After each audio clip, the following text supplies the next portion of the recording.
आज यहाँ हमारे कांग्रेस पार्टी के एमपीज और देश में हर स्टेट में, हर कैपिटल में, डिस्ट्रिक्ट्स और ब्लॉक्स में कांग्रेस पार्टी जो प्राइस राइज है और ख़ास तौर से जो पेट्रोल और डीजल की प्राइस राइज है उस पर एजिटेशन कर रही है।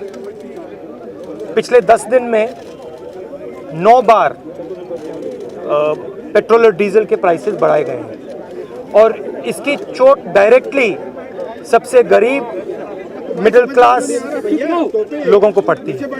हमारी मांग है कि ये जो प्राइसेस बढ़ती जा रही हैं, महंगाई बढ़ती जा रही है और जो पेट्रोल और डीजल के दाम बढ़ते जा रहे हैं, इनको सरकार कंट्रोल करे और पेट्रोल और डीजल के दाम बढ़ाना बंद करे।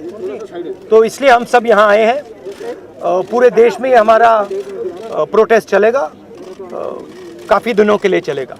ये हमारा मैसेज है।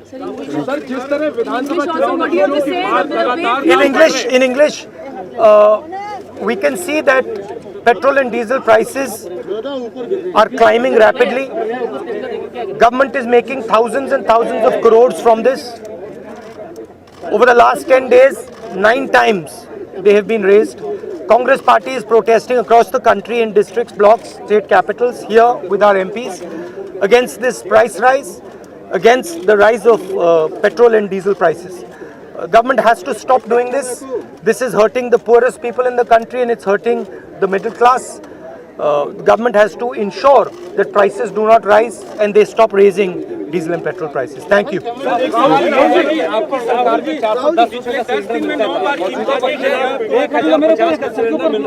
मोदी सरकार ने चुनाव के वक्त तो नहीं बढ़ाया, किस तरीके से लोगों की मंशा है? नहीं, देखिए, वो तो सब लोग जानते हैं। गैस सिलेंडर की प्राइस डबल हो गई है। 102 रुपये है पेट्रोल का दाम आज दिल्ली में। ये तो हिस्ट्री में कभी नहीं हुआ है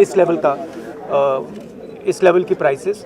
और सरकार का बड़ी सिंपल सोच है कि जितना भी पैसा गरीबों से निकाला जा सकता है उसको निकालो और 2, 3, 4 बड़े उद्योगपतियों के हाथ कर दो। तो यही बेसिकली प्रोसेस यही चल रहा है। फ़ायदा किसको हो रहा है? फ़ायदा जो सबसे बड़े अरबपति हैं 2-3 उनको हो रहा है। और नुकसान किसका है? नुकसान गरीबों का है, मिडिल क्लास का है और जो आम जनता है उनका है। ऑब्वियसली चुनाव से पहले ये नहीं कर सकते।